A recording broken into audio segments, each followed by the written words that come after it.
Look up on a clear day and you will see a massive dome of brilliant blue. But that color has no physical substance. When sunlight hits the atmosphere, gases and particles scatter the shorter blue wavelengths across the sky. You are looking at an optical effect produced by the limitations of human eyes processing scattered light.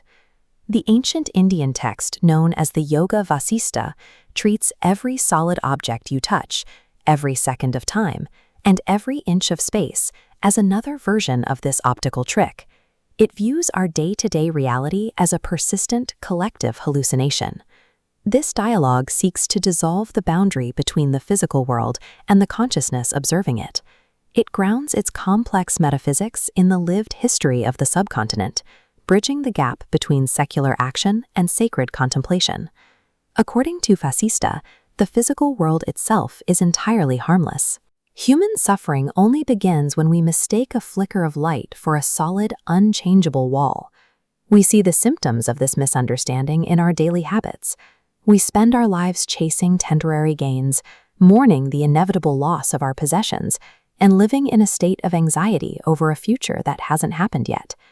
We endure this pain because we assume the world is happening to us. We act as if we are fragile bodies navigating a hostile universe, unaware that we are experiencing a projection of our own making. The text suggests a different approach to finding peace. Instead of trying to manipulate the external physical world, we must examine the source of the projection.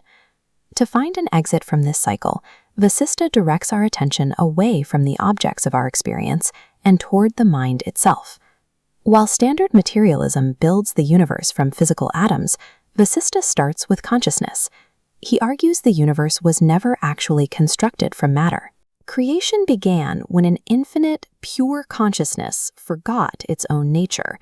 It contracted into a localized, agitated point of awareness. This contracted point is the Jiva, or the false ego. Having lost the sense of its own infinity, the Jiva acts like a panicked mirror, reflecting its internal confusion outward into a complex maze. This mental projection is what we experience as physical space and linear time. Our senses interpret these ideas as solid matter. We are living inside a hallucination projected by a mind that has forgotten its own infinity. Our world is the rigid structure our contracted ego built to contain itself. The mind maintains this illusion through a concept known as kakataliya. Imagine a crow landing on a palm tree at the exact moment a ripe coconut falls to the ground. The mind witnesses these two unrelated events and invents a causal link. It assumes the crow caused the coconut to fall. We use this flawed logic to impose order on what is actually a chaotic, dreamlike state. By constantly mapping out causes and effects, we lock ourselves into samsara, the self-sustaining cycle of birth, death, and human suffering. This reliance on logic and causality becomes the very cage that traps the human mind within its own projections. Breaking out of this cage requires more than passive belief. Vasistha's method demands a dual effort to achieve flight. The first wing, knowledge, requires a relentless investigation of your own identity. It is an aggressive internal search that constantly asks, "Who am I?" The second wing is action. Vasistha rejects the idea of retreating to a cave to escape the world. Instead, he demands that we engage with our duties and perform our work in the physical world with total focus. The simultaneous application of internal investigation and external action eventually causes the false thought process of the ego to collapse. If the mind's projections collapse and the illusion of the world fades, what remains of the individual? The goal is the turiya state.